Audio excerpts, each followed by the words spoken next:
2014 आबाद थाफैनाय बे मानसिफोरखौ होखारनांगौसो होखाराखै आरो दा आरोबाव थेरानाय बै हर बे गामि नांजाबनाय बे बिजिरलेनाव मालगावजों थाफैनाय नांजाबनाय गामि हाग्रा सुलबारि गामिनि बे बिजिरलेनाव दोनफैदेरबावोब्ला जोंनि सुथुरा बेसेबां बोलोगोरा जायो जोंनि बिटि सरकारा मानो सिन्था खालामाखै आयेन बेरेखायै हा खोनायखौ बन्द' खालाम आयेन बेरेखायै हा खोनायखौ बन्द' खालाम ट्राइबेल हाखौ रैखा खालाम दा 2014 आव बिसोरनो बेयाव थाफैबाय आरो बिसोरनो आगोलाव 2012नि घटनायाव बे मालगाव एरिया ओमफ्राय बे खालामाख्रा बे एरियानि माने बर' फिसाफोरनि न' बां सावदों बिसोरनो बे जायगानि मानसिखौ आलाय सिलाय खालामदों आरो दिनै बे मानसिफोरनो थाखाय आरोबाव बे जायगायाव दोनफैनानै मोनसे गोहो होबावोब्ला बे जायगानि मानसिया बेसेबां गिख्रंथाव जागोन बेसेबां साननो गोनां जागोन बेखौ जोंनि बिटि सरकारा साननांगौमोन दा जेराव एथ' जिगु बुंबायदों आन्दलन खालामदों हब्रादों बे हब्रानायखौ खोनासङाब्ला बे जोंनि सरकारा गोरिब गुन्द्रानि थाखाय नंगौना नङा गोरिब गुन्द्रा जेराव बुंगासिनो दं जोंनि बबिसआ खोमसि जोंनि बबिसआ गिनांगौ जागोन बे जायगायाव दोनफैब्ला बे बाथ्राखौ खोनासङाब्ला बे सरकारा जोंनि सरकार नंगौना नङा बाथ्रा दिनै बे गिदिर कुइसन जोंनि दायथ'आ मा जोंनि दायथ'आ गोरिब गुन्द्राखौ हुंखा सुंनाय गोरिब गुन्द्राखौ नायनाय गोरिब गुन्द्रा खैफोद आफोद जोङो अरायबो बिसोर माने बाहागो लाफानानै बिसोरनि निदान खैफोदखौ जोङो माने माबा निदान खैफोद गैयि खालामनाय बिसोरखौ बासायनाय दा खिन्थु गोरिब गुन्द्राया जुदि निदान खैफोद जासेयावबो जुदि सहायखौनो होआब्ला हांख्रायसेयावबो जुदि मोनाब्ला अब्ला बे सरकारा जोंनि सरकार नंगौना नङा दिनै बे बाथ्रा दिनै मोनसे गिदिर सोंलु जानानै फैबाय साननो गोनां जानानै फैबाय नोंथांमोना जि गोसोखां बिलाइबो गथायदोंमोन आरो रायजो राजाया बिथांमोना गावसोरनि मोन्थायखौ लानानै जिबायदि खुद्रिसारदों नाथाय डिपार्टमेन्टनि जिथु बिबानाव थानाय इएम बेजों लोगोसेनो जे बिटिसिनि गाहाय खुंगिरि बिथाङाबो बेनि सायाव दासिम जेबो खुगा बेखेवाखै मा बुंनो नागिरदों दासिमबो बिटिसिनि खुनु इएम बे डिपार्टमेन्टनि इएम होन ओमफ्राय बिटि चिफ खुगा बेखेवाखै नुजायाखै रायलायाखै दा बिसोर दायथ' दंमोन जायगानि मानसिया माने जेराव जेंनाफोरखौ बुंगासिनो दं जेराव माने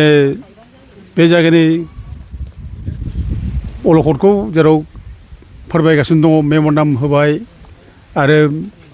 सम सम बिदिनो धरना होनायनि गेजेरजोंबो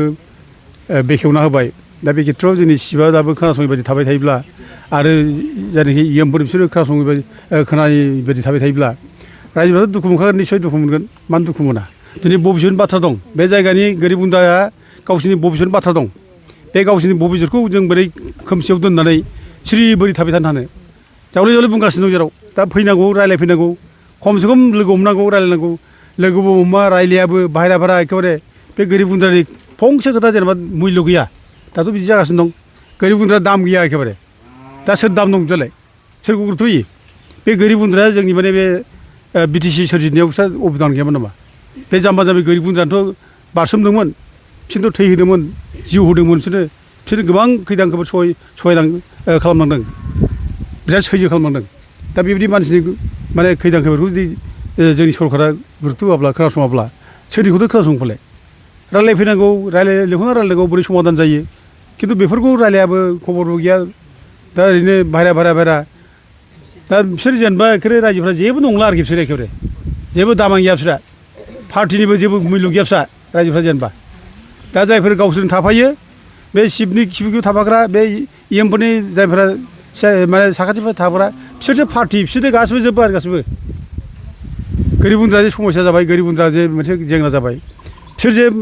माने न्याय मोननांगौ बेफोरनि रावबो जेबो गैया एसे उसुबिदा दं नामा जोंथ' बेखौ मा उसुबिदा दं जोंथ' बेखौ माने सानख'नो हाया खिन्थु जों थोंजों नुयो बे माने पलिटिकेल खारनाव हयथ' आसाम सरकारा एसे बुंदों जानो हागौ दा बे बुंनायखाय बिसोरो नागार हायाखै जानो हागौ खिन्थु बेथ' नङा आसाम सरकाराबोथ' जोंनि हाखौ बे ट्राइबेलनि हाखौ सेनानै ट्राइबेल मानसिफोरखौ माने निदान खैफोदाव दोननानै हा सेनानै मालाय होनाय आसाम सरकाराबोथ' बेखौ खालामनाय नङा आं सानो आसाम सरकाराबो बेखौ खालामनाय नङा खिन्थु जोंनानो दुरबल जोंना दुरबलखायनो दिनै सरकारखौ बोरै सन्थुस्ट खालामनो हायो सन्थुस्ट खालामनो हाया हेमन्तआ गाज्रि मोनगोन हेमन्तखौ गोजोन होनांगोन बिदि मोनसे भाबधारा जोंनाव माने हाबनानै दंखायो जोंनाव बे हाबनानै थानायखायनो जोंना हेमन्तआ बुंला दा बुं माने बेखौ माने हगारना होबाय दा उनावसो दायथ' लानांगौमोन जे गोरिब गुन्द्रानि हाखौ जों बे ट्राइबेल बेल्टनि हाखौ जों प्रटेकसन खालामनांगौ ट्राइबेल बेल्टनि हाखौ जों हगार हाया बे बाथ्राखौ दिनै जोंनि लिडारफ्रा साननानै लानांगौमोन बेखायनो अन्तत सरकारखौ बुंनांगौमोन जे बे जायगायाव माबायोब्ला अननाय जागोन रायजोफ्रा खुद्रिगोन आरो आयेननि बेरेखा थांनाय जागोन जों जेराव ट्राइबेल बेल्ट ब्लकनि हानि प्रटेकसननिसो माने बाथ्रा बुंबाय थायो आरो आयेनानो दंखायो जोंहा ट्राइबेल बेल्टखौ प्रटेक्ट खालामनांगौनि हाइकर्टनिबो अर्डार दङ